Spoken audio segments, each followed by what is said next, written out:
Well, as someone who 100% agrees and will absolutely take criticism, many of you left comments in the video about the tiger salamander species spotlight while they were okay with it, they said maybe give them a little bit more space, and rightly so. In fact, that was really the only setup that I put them in after we first got them, and as you can see, they've gotten really big. And also, yes, they are on diets. Salamanders have a tendency to eat until sometimes there's stories of their tummies blowing open, unfortunately. So as you can see, he's already messing up the water. But here is the much now larger. They're still in a tub, and I've also moved rooms for them too. So before it was a little 32-quart container, which honestly was too small. It really was, and I will 100% admit that. And so this one is much larger. This is one of the largest hefty tubs. This is what I think it's actually a little bit wider and slightly longer than a 41 quart, and it's much deeper as well. And so this allows me to put in quite a thick layer of substrate, which is a mix of sphagnum moss, cypress mulch, coconut, and topsoil. And then 2 larger water dishes. Before they had 2, but I wanted to give them a little bit more room. These guys are in their adult form. As we know, amphibians, they have several life stages: egg, and then a tadpole or larval stage, and then they'll move on to their full adult form. And so the tiger salamanders here they're in their full adult form.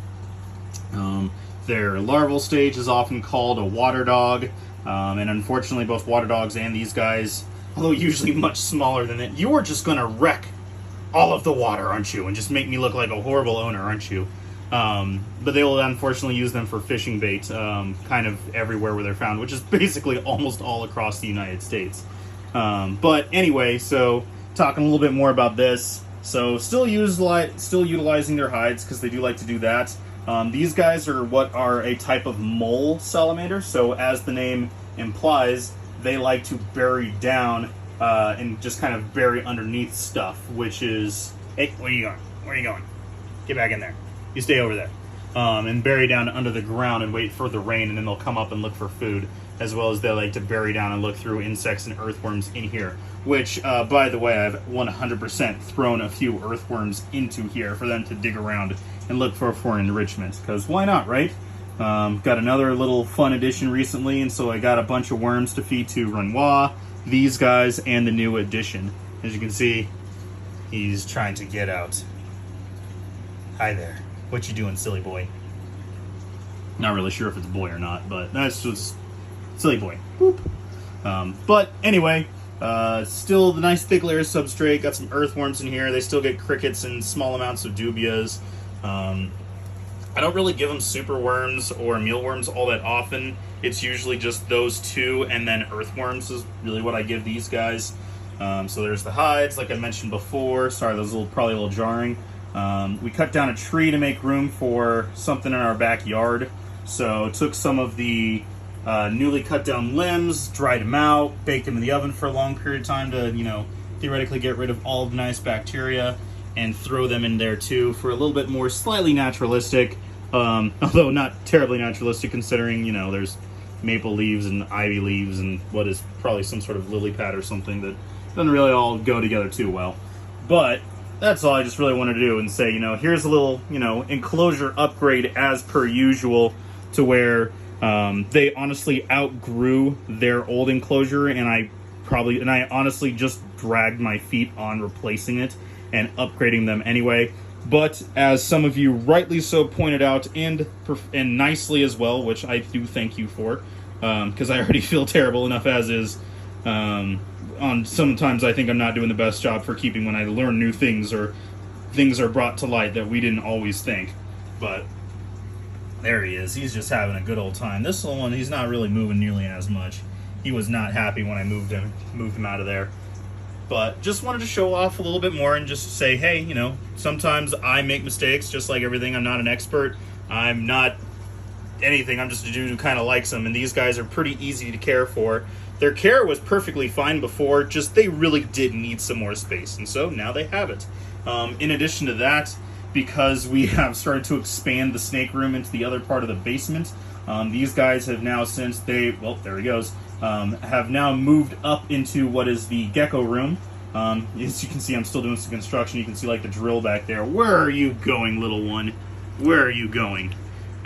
Still getting this all nice and ready for constantly changing and remodeling stuff as needs require, and as I decide that I want to upgrade things, change things around, make things better for some. So they're going to move up here to where it stays cooler, and just in general, where the room is set up to be a little bit more cooler and humid, and then I add supplemental heat to those who need it. So these guys will do just fine up here in this room. So again, just another quick reminder for anybody who has amphibians that theoretically are not necessarily native, but even if they are, or if they could potentially do okay, like a bullfrog or something, please, please, please do not release those.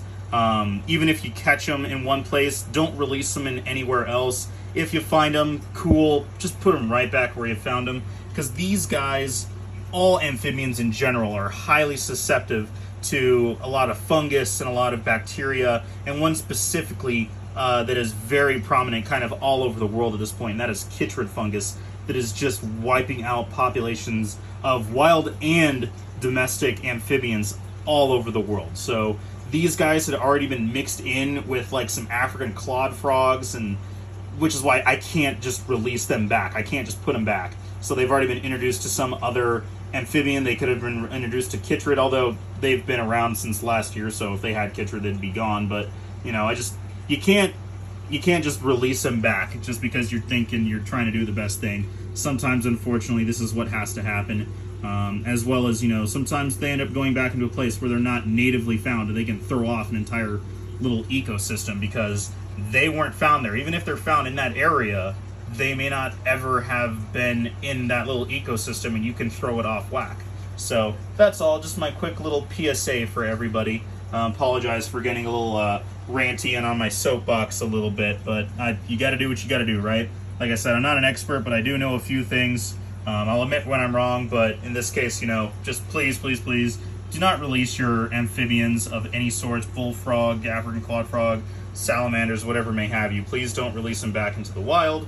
And absolutely, if you ever have suggestions or, you know, good positive criticism or professional criticism like this, you know, saying, hey, it's just a little bit small, maybe think about doing a little bigger, I will 100% take those to heart, and I will move forward with those. So hope you enjoyed this video. Really more just kind of an updatey kind of a thing going along, as well as like hints for the future of maybe some reptile room tours or things like that. So again, hope you enjoyed the video. Please like and subscribe if you can. Ideas for future videos, let me know down in the comments. Questions, comments, concerns, interested in merch, or would potentially want to help support us, go check out our Patreon for exclusive stuff and content. That is all. Thank you very much. Hope you're having a great day. Bye.